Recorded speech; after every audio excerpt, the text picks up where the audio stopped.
उनसे चर्चा कर लें। प्रश्न क्रमांक 7 डॉक्टर हीरालाल अलावा। हेलो, सभापति महोदय, आपको बहुत बहुत धन्यवाद। आपने मुझे अपनी बात रखने का अवसर दिया।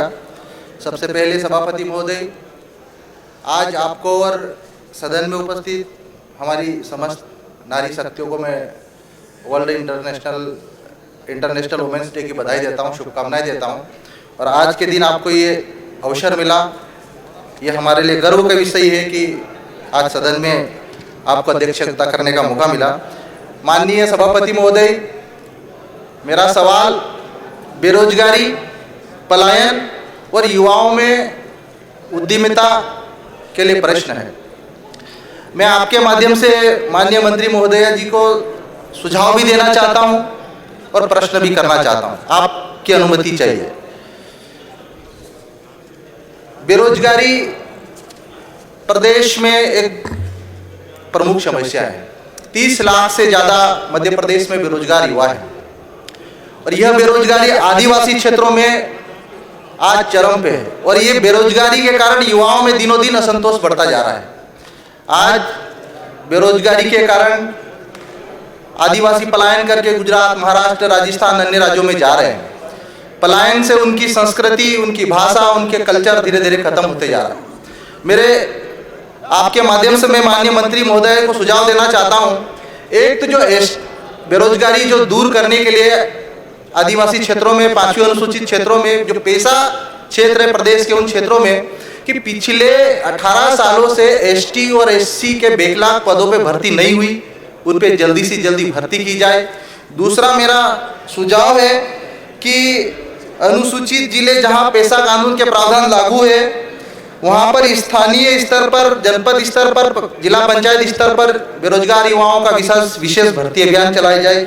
और तीसरा सुझाव मेरा यह है कि अनुसूचित क्षेत्रों में, माइनिंग में, रेत खदानों में और गैर सरकारी संस्थाओं में जहां उद्योग स्थापित हुआ, वहां पे बेरोजगार आदिवासी युवाओं की विशेष भागीदारी सुनिश्चित की जाए। मेरा आपके माध्यम से माननीय मंत्री महोदय से ये प्रश्न है कि जो आदिवासी क्षेत्रों में बेरोजगार दूर करने के लिए, उद्यमिता को बढ़ावा देने के लिए मध्य प्रदेश सरकार के माध्यम से 4 योजनाएं संचालित की जा रही।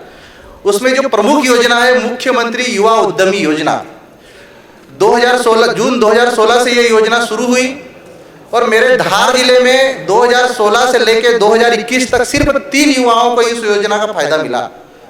ये फायदा इसलिए सिर्फ 3 योजनाओं को मिला, इसलिए नहीं कि बेरोजगार युवाओं ने उद्योग के लिए अप्लाई नहीं किया, इसलिए नहीं कि आदिवासी युवा उद्योग के क्षेत्र में काम नहीं करना चाहते, इसलिए क्योंकि जो इस योजना के अंतर्गत जो बैंकों से लोन लेने की जो प्रक्रिया इतनी जटिल है कि एक आम व्यक्ति, आम बेरोजगार का बैंकों से लोन लेना बहुत कठिन काम है।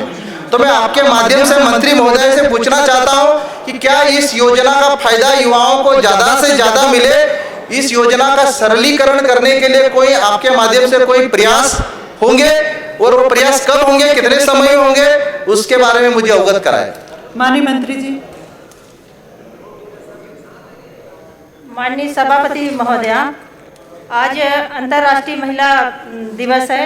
इस पावन अवसर पर मैं अपनी महिला, जो हमारी विधायक हैं, महिला बहनों को और यहाँ पर उपस्थित जो भी हमारी महिला बहनें हैं, देश से लेकर दुनिया तक सभी महिला बहनों को मैं अंतर्राष्ट्रीय महिला दिवस की हार्दिक शुभकामनाएं करती हूँ, बधाई देना चाहती हूँ। और जो हमारे जो पुरुष विधायक हैं, उनकी पत्नियाँ भी महिला हैं, तो उन सभी हमारे विधायक के घरों में जो पत्नियां हैं, उन सभी महिला बहनों को भी बधाई और शुभकामना प्रेषित करना चाहती हूँ। माननीय सभापति महोदया, माननीय विधायक जी का जो प्रश्न है, उनने तो बहुत सारे सुझाव दिए हैं, जैसा कि आपने भी सुना है। रोजगार की बात है, इस क्वेश्चन में कहीं भी नहीं उल्लेख है। सिर्फ प्रशिक्षण की बात उन्होंने जानकारी मांगी थी, वो उत्तर के माध्यम से दे दिया गया है। माननीय सदस्य। प्रशिक्षण, बेरोजगार और योजनाएं जो आदिवासी क्षेत्रों में, 5वीं अनुसूचित क्षेत्रों में युवाओं को रोजगार मिले। तो मेरा मूल प्रश्न पूछने का उद्देश्य यह था कि योजनाओं का फायदा आम लोगों तक, गरीब बेरोजगार युवाओं तक कैसा पहुंचाया जाए। मैं आपके माध्यम से माननीय मंत्री जी से सिर्फ इतना जानना चाहता हूं कि जो आपने कहा है कि जो उद्यमिता के लिए सरकार इसकी गारंटर बनेगी, तो क्या आप इस बात के लिए मुझे आश्वस्त करेंगी कि जो बेरोजगार युवा उद्यमिता के लिए बैंकों से लोन लेना चाहते हैं, उसके लिए जो जिला स्तर पर टास्क फोर्स कमेटी बनी है और वहां तक पहुंचने के लिए उस एक बेरोजगार युवा को कई चैनलों से होकर गुजरना पड़ता है, एक सीए रखना पड़ता है। मैं ये चाहता हूं कि क्या इस लोन प्रक्रिया को आसान बनाने के लिए आपके माध्यम से ऐसे कदम उठाए जाएंगे कि उनका निराकरण जिला पंचायत स्तर पे या जनपद पंचायत स्तर पे किया जा सके। माननीय मंत्री जी। माननीय सभापति महोदया, माननीय सदस्य ने उन्होंने जो बात जानकारी चाहिए है, इस बिंदु पर विचार करेंगे माननीय अध्यक्ष महोदय। मेरा आखिरी सवाल है, पूछ लीजिए। दूसरा, ये बेरोजगारी से जुड़ा हुआ मुद्दा है।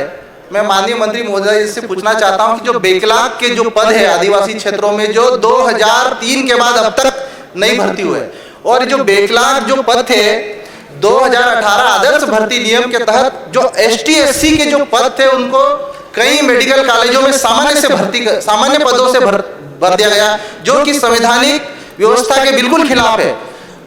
और अगर माननीय मंत्री महोदय मुझे आश्वस्त करें कि उनके खिलाफ कार्रवाई करेंगी, और कार्रवाई करेंगे तो निश्चित ही जो बेरोजगार युवा है उनको रोजगार मिलेगा, मेडिकल कॉलेजों में, इंजीनियरिंग कॉलेजों में और प्रदेश के समस्त कॉलेजों में उनको रोजगार मिलेगा। अगर बैकलॉग पदों पे जो गलत तरीके से भर्ती हुई है उनके ऊपर अगर एक्शन लेने का मैडम माननीय मंत्री महोदय मुझे आश्वस्त करती है। माननीय मंत्री जी। माननीय सभापति महोदया, जो माननीय विधायक जी प्रश्न कर रहे हैं वो मूल प्रश्न से उद्भूत नहीं होता है। माननीय सभापति महोदय, ये बेरोजगारी का एक गंभीर सवाल है। आप अगर युवाओं को रोजगार नहीं देंगे, उनको जो डिग्री लेके घूम रहे हैं, चाहे डॉक्टर हो, चाहे इंजीनियर हो, चाहे डिग्री कॉलेज के युवा हो, आज ये महिला दिवस है और मैं आपको आश्वस्त करना चाहता हूं कि आज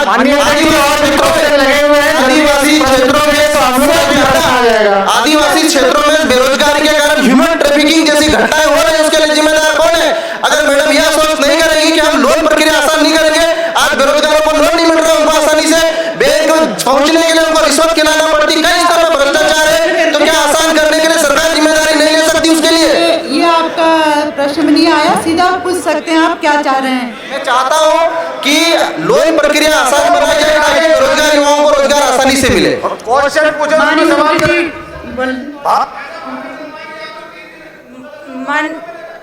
माननीय सभापति महोदया, जो नियम है उसके नियम के तहत ही कार्य किए जाते हैं, अलग से तो कुछ पहले से सब कुछ जो बना है उसी के तहत काम किए जाएंगे। मैं पूछना चाहता हूं मंत्री महोदय, जैसे नियम बनाना आपके हाथ में, आप सरकार है, आप चाहें तो नियमों में संशोधन करें और ऐसे नियम बनाएं जिससे युवाओं को ज्यादा से ज्यादा फायदा हो, उनको बेरोजगारों को स्थानीय स्तर पर रोजगार मिले। पर्याप्त चर्चा हो गई है। प्रश्न क्रमांक 9 दिलीप सिंह परिहार। मेरे सवाल का जवाब नहीं मिला माननीय अध्यक्ष महोदय। आश्वस्त किया है माननीय सभापति महोदय, ये बेरोजगारी एक गंभीर समस्या है और इस पर अगर सदन गंभीर नहीं हुआ तो आने वाले समय में संतोष होगा। उसके लिए सभापति महोदय, अनुसूचित जाति और जनजाति के लोगों को बैंकों और अधिकारियों के लोन के लिए चप्पल गिर जाती है, लेकिन उनका लोन नहीं होता है। आदिवासी लड़कियां गायब हो जा रही, ह्यूमन ट्रैफिकिंग के कारण गुजरात महाराष्ट्र जाना पड़ रहा है बेरोजगारी के कारण। तो मैं तो सिर्फ इतना पूछना चाहता हूं सदन से कि क्या युवाओं को स्थानीय स्तर पर रोजगार देने के लिए लोन प्रक्रिया को आसान बनाया जाएगा सरकार के माध्यम से? माननीय सभापति महोदया, ये प्रश्न उद्भूत ही नहीं होता तो मैं जवाब किस बात करूं? उद्भूत नहीं, समस्या है, गंभीर समाधान है। आप हमारे मिनिस्टर हैं और आपको आदिवासी क्षेत्रों में प्रति गंभीर होना पड़ेगा। अगर आप ही जवाब देंगी, माननीय हम किससे उम्मीद कर रहे हैं कि उनको रोजगार मिले? रोजगार की बात तो उसमें प्रश्न में मूल प्रश्न में पूछा ही नहीं गया था।